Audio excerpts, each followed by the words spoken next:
নমস্কার বন্ধুরা, আমি দীপঙ্কর মণ্ডল। আপনারা দেখছেন নবান্ন নিমন্ত্রণ। আপনাদের সবাইকে স্বাগত। রানাঘাট দক্ষিণের তৃণমূল বিধায়ক মুকুটমণি অধিকারী, ডক্টর মুকুটমণি অধিকারী, তিনি 28শে আগস্ট একটা এফআইআর দায়ের করেছেন বেশ কয়েকটা ইউটিউব চ্যানেলের নামে। তার মধ্যে অন্যতম চ্যানেলগুলি হলো আরামবাগ টিভি, বঙ্গ টিভি, বেঙ্গল লিবার্টি এবং নবান্ন নিমন্ত্রণ। আরও একবার নামগুলো বলছি। আরামবাগ টিভি, শফিকুল ইসলামকে আপনারা চেনেন, অত্যন্ত পরিচিত, অত্যন্ত জনপ্রিয়, অত্যন্ত শান্ত, অত্যন্ত ভদ্র একজন সাংবাদিক। কোটি কোটি মানুষ তাকে দেখেন। বঙ্গ টিভিও আপনাদের কাছে অত্যন্ত পরিচিত। আমরা পডকাস্ট করেছি বঙ্গ টিভির যিনি প্রতিষ্ঠাতা, যিনি বলতে গেলে একদম প্রাণভোমরা, রোজিনা রহমান। বঙ্গ টিভির নামে একটা এফআইআর হয়েছে। রোজিনা অত্যন্ত কর্মঠ, অত্যন্ত সৎ, অত্যন্ত সাহসী একটি মেয়ে। তার বিরুদ্ধে আগে অনেক এফআইআর হয়েছে তৃণমূলের তরফে, তৃণমূলের বিভিন্ন নেতারা করেছেন। এবং শফিকুলের কথা যেটা বললাম আরামবাগ টিভির, তার নামেও অনেক অভিযোগ হয়েছে। তবে বেঙ্গল লিবার্টির বিট্টু রায়চৌধুরী এবং নবান্ন নিমন্ত্রণের বিরুদ্ধে এখনও এফআইআর হয়নি। এটা প্রথম এফআইআর। তার কারণ আমরা এই দুটো চ্যানেল, বেঙ্গল লিবার্টি এবং নবান্ন নিমন্ত্রণ, সদ্য শুরু করেছি। গত মার্চ মাস থেকে শেষের নাগাদ একটা ইমেল আইডি তৈরি করে এই 4 মাস হলো এই চ্যানেলটা শুরু হয়েছে। এবং আপনাদের প্রচণ্ড ভালোবাসা, অগাধ শ্রদ্ধা, প্রবল সম্মান, তার ফলে আমরা আপ্লুত। তো ঘটনাটা কি হয়েছে, গত 26শে আগস্টে একটা অডিও ভাইরাল হয়। সেই ভাইরাল অডিও নিয়ে প্রচুর খবর হয়েছে। বিভিন্ন, ধরুন TV9-এ আমি দেখেছি, TV9 একটা প্রতিষ্ঠিত সর্বভারতীয় চ্যানেল। তারপরে দা ওয়ালে খবর হয়েছে, আরও বিভিন্ন জায়গায় খবর হয়েছে। কিন্তু তৃণমূলের নেতারা তারা বেছে বেছে অন্য কারো বিরুদ্ধে খবর করার কোনো তাদের ইচ্ছাও নেই, নাকি কি কারণে আমি জানি না। শুধুমাত্র বঙ্গ টিভি, আরামবাগ টিভি, নবান্ন নিমন্ত্রণ এবং বেঙ্গল লিবার্টির নামে এফআইআর করা হয়েছে। এবং ধারাগুলোও ভীষণ ভয়ঙ্কর। মানে মুকুটমণি অধিকারী আমার অত্যন্ত পরিচিত একজন বিধায়ক। 2021 সালে তিনি বিজেপির বিধায়ক হয়েছিলেন। 2019 সালে তার নাম ভাবা হয়, ঘোষণা করা হয় রানাঘাট থেকে। রানাঘাট কেন্দ্রে লোকসভা ভোটের প্রার্থী হিসেবে তিনি SSKM-এ চিকিৎসক ছিলেন। তখন রাজ্যের স্বাস্থ্য দপ্তর তার ইস্তফাপত্র গ্রহণ না করায় তিনি দাঁড়াতে পারেননি। জগন্নাথ সরকার সেখানে দাঁড়িয়েছিলেন এবং জিতেছিলেন। এবং তারপরে 2021 সালে বিজেপির টিকিটে তিনি রানাঘাট দক্ষিণ থেকে তিনি বিধায়ক হন। তখন থেকেই তার সঙ্গে আলাপ, দীর্ঘদিনের আলাপ। অত্যন্ত সুদর্শন একজন শিক্ষিত যুবক, কম বয়সী, মিষ্টভাষী। দেখুন, তার কি অন্যান্য কার্যকলাপ না কলাপ সেটা নিয়ে আমাদের জানার দরকার নেই। আমাদের তো তৃণমূলের নীতির বিরুদ্ধে লড়াই। তৃণমূলের যেসব চুরি, জোচ্চুরি, ফেরেববাজি, ঢ্যামনামি, কালো দিকটা আর কি, মানে এই যে ধরুন 26,000 শিক্ষক শিক্ষিকা চাকরি চলে যাওয়া, তারপরে স্বীকার করে নেওয়া 1806 জনকে আমরা জালিয়াতি করে চাকরি দিয়েছি, চুরি করে চাকরি দিয়েছি, বেনিয়ম করে চাকরি দিয়েছি, দুর্নীতি করে চাকরি দিয়েছি, স্বীকার করে নেওয়া খুল্লা কোনো ব্যাপারই না তৃণমূলের কাছে। তৃণমূল সরকারের কাছে কোনো ব্যাপারই না। তারা স্বীকার করে নিচ্ছে 1806 জনকে আমরা চাকরি দিয়েছি, বুক ঠুকে বলছে, লিখিতভাবে বলছে, ওয়েবসাইটে নাম দিয়ে বলছে 1806 জনকে আমরা বেনিয়ম করে চাকরি দিয়েছি। আমাদের লড়াই তৃণমূলের এই জোচ্চুরির বিরুদ্ধে। আমাদের কোনো ব্যক্তির কোনো রকমের সে কী করলো না করলো, কার সাথে ঘুরলো, কার সাথে খেলো, কার সাথে ঘুমোলো, এসব নিয়ে আমাদের কোনো মাথা ব্যথা নেই। বিশ্বাস করুন, আমরা 27শে আগস্টে তোলামূল বলে একটা থাম্বনেল করেছিলাম। আমি আমার কথা বলতে পারি। এবং আরামবাগ টিভি বা বঙ্গ টিভি একই ব্যাপার তারা করেছিল। একবারও এক মুহূর্তের জন্য মুকুটমণি অধিকারী আপনার নাম কিন্তু আমরা উচ্চারণই করিনি। এবং যে অডিওটা ভাইরাল হয়েছিল সেখানেও কিন্তু রানাঘাট দক্ষিণের বিধায়ক মুকুটমণি অধিকারী এটাও কিন্তু পুরোপুরি উচ্চারণ করা হয়নি। আপনি যাই হোক, তারপরে আপনি নিজের গায়ে টেনে নিলেন বিষয়টাকে। যখন এটা আমরা খবর করলাম, আপনার ছবিও আমি ব্যবহার করিনি, বঙ্গ টিভিও ব্যবহার করেনি, আরামবাগ টিভিও ব্যবহার করেনি, শফিকুলও ব্যবহার করেননি, রোজিনাও ব্যবহার করেননি, এবং আমরাও ব্যবহার করিনি নবান্ন নিমন্ত্রণের তরফে। কোথাও একবারও আপনি দেখাতে পারবেন না। তারপরে আপনি যা মামলা দিলেন, তার আগের ঘটনাটা দর্শক বন্ধুরা আপনারা জেনে রাখুন যে 27শে আগস্টে যখন এটা পোস্ট হলো এবং বিভিন্ন সংবাদ মাধ্যমে খবর হয়েছে, তাদের বিরুদ্ধে এই ডক্টর মুকুটমণি বাবু তাদের বিরুদ্ধে কোনো কমপ্লেন করেননি। আমরা ওনার নামই নিইনি, অথচ উনি করে দিলেন কমপ্লেন এবং লিখিতভাবে। কী সব ধারা সেগুলো পরে বলছি, পরে আসছি। এবং উনি 27 তারিখেই ওনার এমএলএ অফিস থেকে একটা প্রেস কনফারেন্স করলেন এবং আমরা ভাবলাম যে ঠিক আছে আমরা এটাও পোস্ট করি। দেখুন আমাদের নবান্ন নিমন্ত্রণে আপনারা গিয়ে দেখতে পাবেন মুকুটমণি অধিকারীর যে বক্তব্য, সেটা আমরা পুরোটা তো দেখানো যায় না। আপনি 1 ঘন্টা 2 ঘন্টা করে ধরুন কেউ বলছেন, আমরা কখনোই সেটা সম্ভব হয় না। আমাদের কন্টেন্ট খুব ছোট ছোট করতে হয়, ইউটিউবের নিয়ম তাই। আমরা তার একটা নির্বাচিত অংশ আমরা একদম আপলোড করে দিয়েছি। তারপরে ওনার কে বুদ্ধি দিল নাকি নিজের বুদ্ধি তা তো আমরা জানি না, আমাদের সঙ্গে দেখা হয়নি। বিধানসভায় নিশ্চয়ই দেখা হবে মুকুটমণি সাহেবের সঙ্গে, তখন নিশ্চয়ই জিজ্ঞেস করব যে 28 তারিখ উনি একটা এফআইআর করে দিলেন। 28 তারিখ Banga TV, Arambagh TV, Bengal liberty এবং নবান্ন নিমন্ত্রণের বিরুদ্ধে এফআইআর করে উনি সেকশনগুলো শুনবেন। বিএনএস এর সেকশন 356/1, 356, 352, 351, বিএনএস এর সেকশন 336/3, বিএনএস এর সেকশন 61, 62, কি সব ভয়ঙ্কর ভয়ঙ্কর অভিযোগ। একদম বলছে যে অপরাধমূলক ষড়যন্ত্র করেছি, আমরা অপরাধমূলক ষড়যন্ত্র করেছি, আমরা জালিয়াতি করেছি। মুকুটমণি সাহেব, আপনি এখন যে দলে আছেন না, আপনার দলে আপনার যে প্রাক্তন শিক্ষামন্ত্রী পার্থ চট্টোপাধ্যায় জালিয়াতির বিরুদ্ধে তিনি জেলে আছেন, দীর্ঘদিন জেলে আছেন। আপনার দলের বিভিন্ন বিধায়ক, আপনার দলের বিভিন্ন সাংসদ, মন্ত্রী জেলে ছিলেন, এখন কয়েকজন জামিনে ছাড়া পেয়েছেন। আপনি জালিয়াতি মানে আগে বুঝুন। আমরা একটা ভাইরাল অডিও সেটা নিয়ে কন্টেন্ট তৈরি করেছি এবং আপনার নাম একবারও উচ্চারণ করিনি। আপনার মনে হলো যে আমরা জালিয়াতি করেছি, আমরা ষড়যন্ত্র করেছি, আমরা অপরাধ করেছি, আমরা আপনাকে হুমকি দিয়েছি। এই যে 351 বিএনএস এর 351 সেকশন, এখানে আপনাকে হুমকি দিয়েছে। আপনার নামই যখন উচ্চারণ করলাম না মুকুটমণি সাহেব, মুকুটমণি অধিকারী, এখন তো নাম বলতে হবে কারণ আপনি কমপ্লেন করেছেন। আপনাকে কিন্তু প্রমাণ করতে হবে আদালতে গিয়ে। আপনি বিরাট বড় ডাক্তার হতে পারেন, আপনি সুদর্শন পুরুষ হতে পারেন, আপনি বিরাট বড় রাজনীতিবিদ হতে পারেন, আপনি বিরাট পণ্ডিত হতে পারেন। আপনাকে একবারও কিন্তু আমরা মূর্খও বলছি না, আপনাকে বলছি না আপনার দলের যারা মাধ্যমিক পাস বা অশিক্ষিত সই করতে পারে না সেই সব লোকের সঙ্গে কখনোই তুলনা করব না আমরা।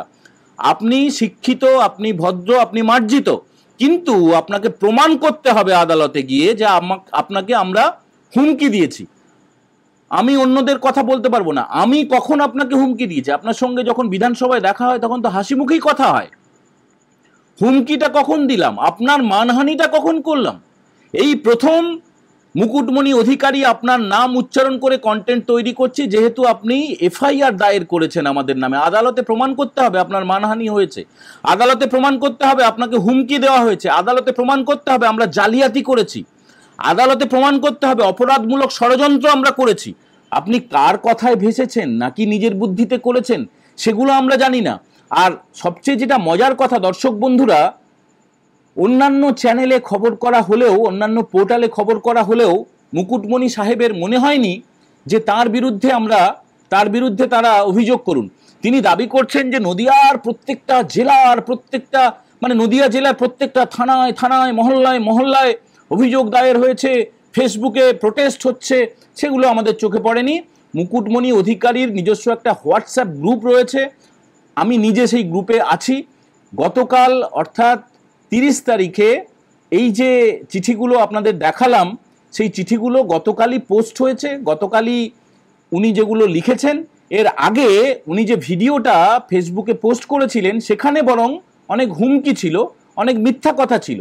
এই মিথ্যা কেস করাও কিন্তু অপরাধ। মুকুটমণি সাহেব, আপনি মিথ্যা কেস করেছেন, মিথ্যা মামলা দায়ের করেছেন, এটাও কিন্তু অপরাধ। ভারতীয় ন্যায় সংহিতায়, ভারতীয় সংবিধান আপনাকে আলাদা কোনো ক্ষমতা দেয়নি যে আপনি বিধায়ক বলে, আপনি তৃণমূলের বড় নেতা বলে, আপনি বিজেপির প্রাক্তন নেতা বলে আপনি সেটার অধিকারী হয়ে গেছেন। আপনি মুকুটমণি অধিকারী হতে পারেন, কিন্তু আপনি বেআইন আইন ভাঙার অধিকারী হননি।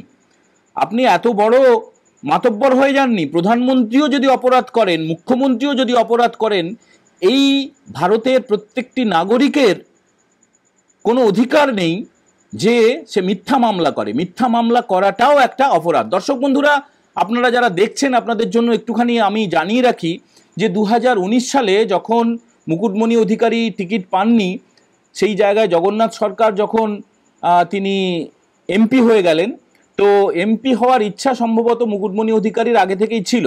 2021 সালে যখন তিনি বিজেপির বিধায়ক হন, তারপরে গত 2023 সালের 12ই জুন এবিপি অনলাইনে একটা খবর প্রকাশিত হয়েছিল। সেই খবরে বলা হচ্ছে মুকুটমণি অধিকারী বিয়ের পরে 11 দিনের মাথায় তার স্ত্রী স্বস্তিকা ভুবনেশ্বরী তিনি বধূ নির্যাতনের কেস করেছিলেন। 498A নন বেলেবল একটা অফেন্স, এবং তিলজলা থানায় সেই অভিযোগ দায়ের হয়েছিল। তিলজলা থানায় অভিযোগ দায়ের হয়েছিল গত 7 জুন 2023-তে।